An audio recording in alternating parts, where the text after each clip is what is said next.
Welcome back to the channel. Don't forget to like, share, and subscribe my channel.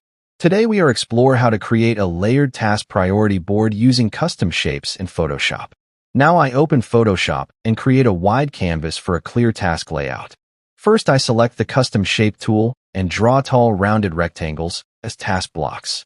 Then I duplicate them, slightly move copies downward, and darken them to create a layered effect.